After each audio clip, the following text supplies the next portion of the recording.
Opa, aqui é o Luigi, do canal Luivene, e bom, no vídeo de hoje eu vou estar explicando aí a decklist que eu usei no torneio MD1 que eu joguei esse final de semana na loja Cauda de Dragão. Como vocês podem ver aqui pelo troféuzinho, eu fiquei em segundo lugar nesse torneio e de última hora eu acabei decidindo trocar como assim, não é novidade pra ninguém, né? Eu escolhendo a decklist de última hora.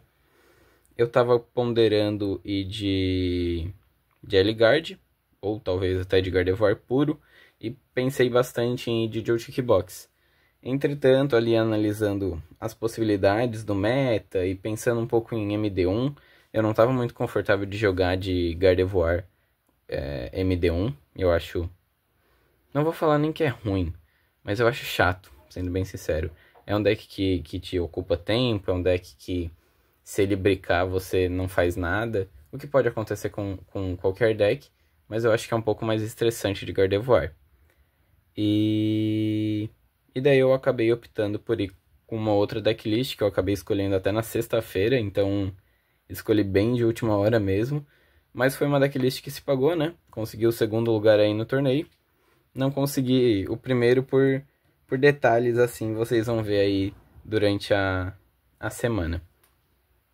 Eu consegui gravar aí todas as partidas, né? São partidas MD1. Então vocês vão ter os vídeos aí um pouco menos acelerados durante essa semana.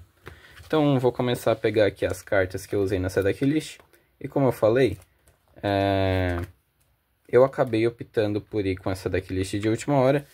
É uma decklist que eu nunca treinei muito, porém é uma decklist que todo mundo tem o conhecimento de que ela é muito forte, né? Que é uma decklist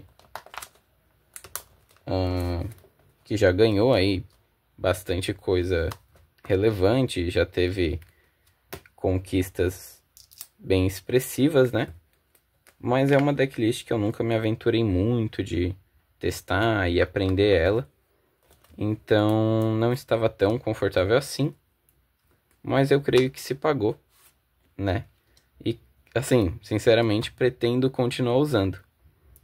Que é uma decklist de Dragapult X. Então, é uma decklist, na verdade, de... até deixa eu voltar aqui que eu tinha esquecido de pegar. De Dragadusk. Dragapult ali com Dusknoir. Como vocês já devem saber, já está valendo, né? As cartas da nova coleção em torneios. E nesse torneio a gente teve aí a presença das cartas dessa coleção. Dessa nova coleção, né? E então aí, Lilian estava habilitado, as Megas Evoluções estavam habilitadas. Isso também foi bem relevante para a decklist que eu optei por ir aí nesse torneio. Não esqueci aqui do Fezandift. Acho que eu esqueci de pegar a Latias. Cadê aqui? Aqui está. Como eu falei, eu não treinei muito com essa decklist. Não é uma decklist que eu tava assim na ponta da língua. Mas, cara, é uma decklist que ela é fácil, né? Dragapult é um deck bem intuitivo. Não vou dizer que é fácil. Eu acho que fácil não é a melhor expressão. Mas Dragapult é um deck bem intuitivo, que você tem várias formas ali de estar rodando o seu deck e pegando aí as cartas necessárias para estar girando, né? Para estar aí fazendo o seu jogo rodar.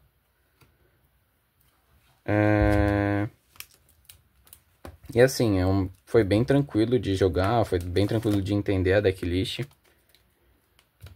Consegui tirar ela ali com uma certa facilidade e consegui ter um desempenho bem legal. Eu gostei bastante dela, tá? Gostei bastante do que dá pra fazer com essa decklist. Deixa eu ver se eu não tô esquecendo. As Hildas aqui. Gostei bastante do que dá pra fazer com a decklist. E assim, vocês vão ver aí durante a semana que tinham alguns decks nesse torneio que eles eram assim extremamente counters de Gardevoir, né? Então não está muito tranquilo de jogar de Gardevoir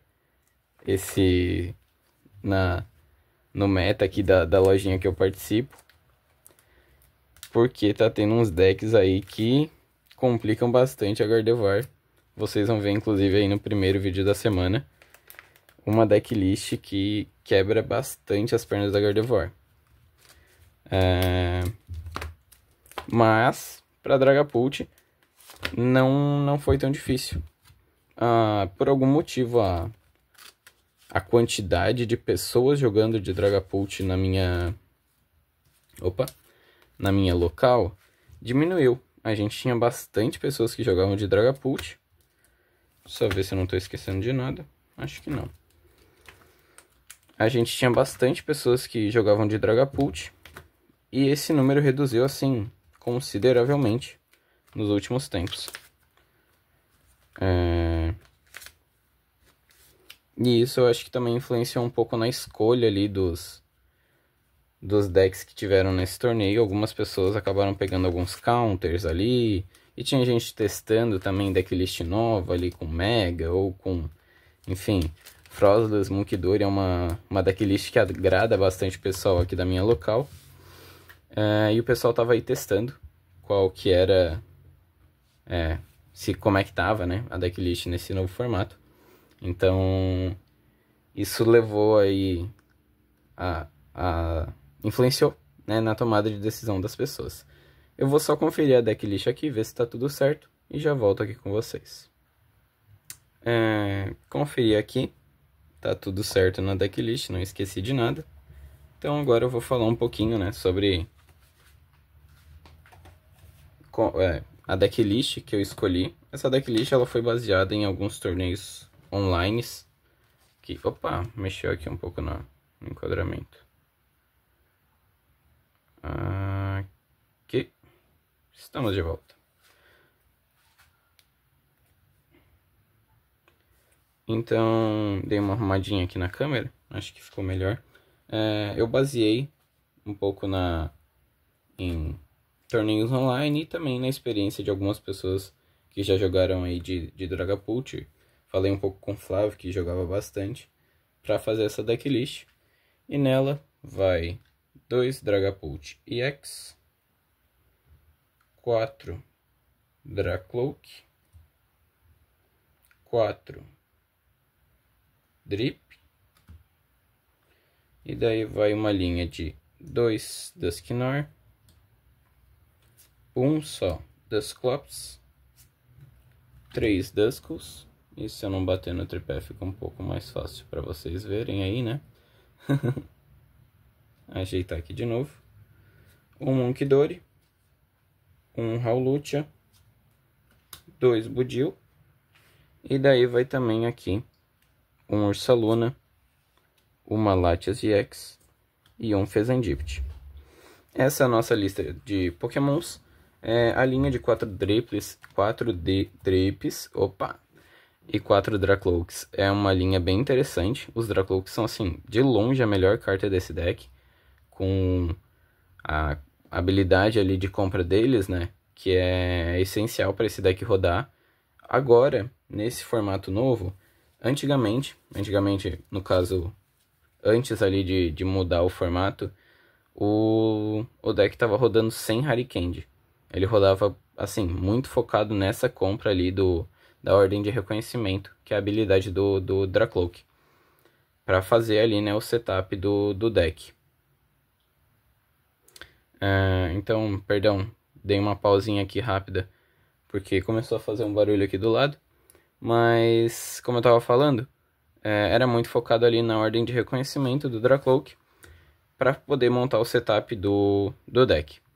Porém, atualmente, com a rapidez e com, principalmente eu acho que pela vida alta dos Pokémons Mega Evoluídos, a lista começou a rodar com Harikand, para acelerar, né, o deck e poder fazer algumas jogadas mais agressivas e menos dependentes ali de tempo e da compra do Dracloak, de evolução ali feita pela mão e tal.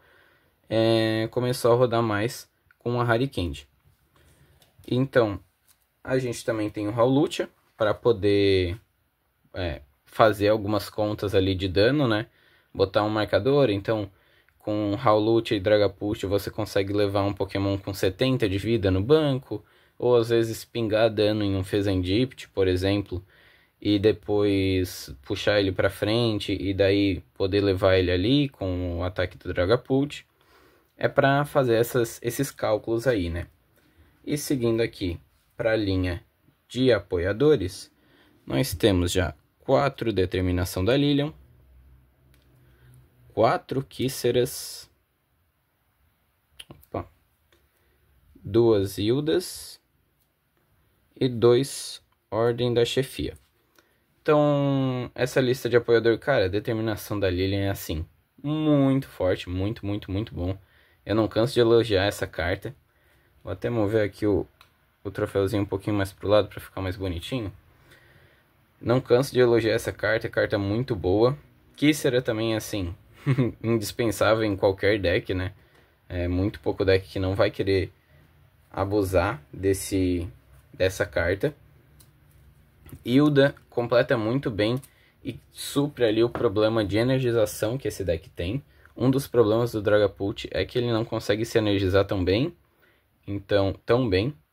Então, por exemplo, se você ali falhar a energização nos primeiros turnos e não tiver a energia Neo Superior, que é esse spec, que depois eu vou falar um pouco dela, cara, vai complicar, você às vezes não vai conseguir estar batendo ali, porque ele não tem como acelerar a energia, ele não tem ali cartas que possam fazer isso.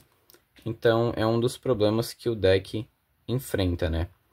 Essa falta de energização. E aí o dela supra ali tanto a evolução para buscar um Dracloak, para buscar um Dragapult, ou um Dusknoir, a energia Neo Superior. Cara, ela vai... Essa carta entrou muito bem no deck, né? Já tá rodando aí desde que lançou. E indo aqui para a linha de itens, temos 4 Ultra Bolas, 4 Poffin de Colega. Temos, como eu tinha falado, uma linha de 3 Doces Raros. E daí vamos ter 3 Pegador de Contra-Ataque e 2 Macas Noturnas. Então, Ultra Bola ali é essencial, né? Como é um deck que lida com muita evolução, é melhor ter uma Ultra Bola do que uma bola de ninho. As listas que eu vi estão rodando com 4 Ultra Bolas. Eu não sei exatamente o porquê que eles não rodam com nenhuma bola de ninho, mas eu também, vendo e jogando com a decklist, eu não via o que tirar para botar uma bola de ninho, né? Então, eu acho que não faz sentido ali. Como eu falei, o deck ele tem muita compra, a Determinação da Lilian também ajuda muito na estabilidade dele. Não se faz necessário ter uma bola de ninho. O Poffin de Colega é muito bom para fazer o setup inicial, né? Então, cara, ter 2 Poffins de Colega na mão inicial é muito bom. Você traz ali 2 Drips, um Duskull e um Mabudil e pronto, você tem aí o que você precisa para ter um ótimo jogo pela frente, né? Lembrando que Howlute só é ativado se você baixar ele da sua mão pro campo, então Poffin de Colega não vai ativar a habilidade dele. Doce Raro é a carta assim, cai como uma luva. Principalmente para jogadas agressivas, eu acabo não usando tanto para o Dragapult, usando muito mais ela para o Dusknoir, né? Então, dá um Doce Raro, explode um Dusknoir, se você quiser, depois você usa uma Maca Noturna, volta o Dusknoir para sua mão, faz outro Doce Raro, enfim, tem assim inúmeras jogadas que dá para fazer. O deck é muito legal, espalha muito dano e vai conseguir aí múltiplos prêmios. Inclusive em um treino eu venci um Joystick Box do Lucas, inclusive um salve pro Lucas, o meu amigo aí de Team Back, veio participar do torneio em Criciúma esse final de semana e foi muito bem, jogou com o meu Joystick Box e assim, se saiu muito bem, ficou em terceiro lugar.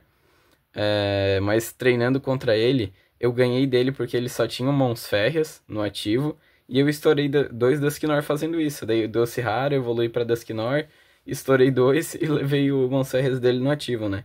Então assim, para entender como a carta pode ser interessante, né? E daí vai com o Pegador de Contra-Ataque para abusar, inclusive, dessa brincadeira com o Dusknoir e com o dano dele.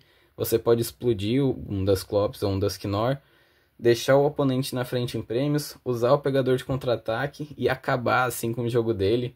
Eu consegui fazer algumas jogadas bem interessantes, não necessariamente usando essa sequência, mas com o pegador de contra-ataque e lidando ali com estar atrás em prêmios pro oponente, né?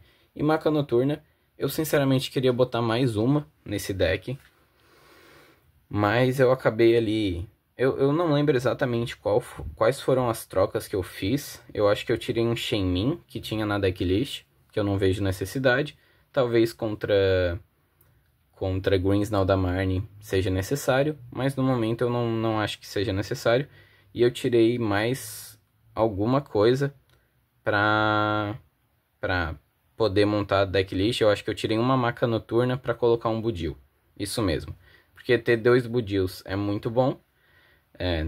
Não só pelo caso de ele praizar um, mas como é um bicho com muita pouca vida, às vezes ele vai ser levado e você vai querer atrasar um pouco o jogo do oponente, né? Eu até não falei tanto do Budil, acabou fugindo aqui, mas ele é muito bom porque mesmo o deck rodando com Doce Raro e querendo ali ser um pouco mais agressivo, o Budil às vezes é necessário porque ainda assim o deck é um deck de evolução, é um deck que vai ser um pouco mais lento, então o Budil acaba se fazendo necessário também. E a Maca Noturna acaba ficando ali só com 2 cópias, mas caso eu vendo aí que dê pra colocar mais uma, eu acho que eu vou estar optando por colocar mais uma. Também gostaria de incluir mais um Dusclops, eu acho que seria bem legal, sentir falta. Praisei ele algumas vezes, e em melhor de um foi um pouco triste assim praisar um Dusclops, né?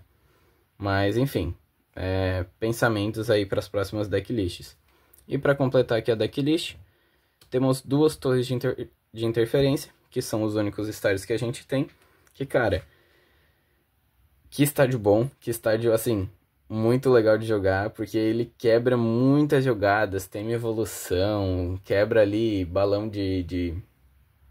balão para recuar, então ele ali atrapalha muito o oponente, né? É um estádio muito bom, gosto muito de ter ele nessa decklist.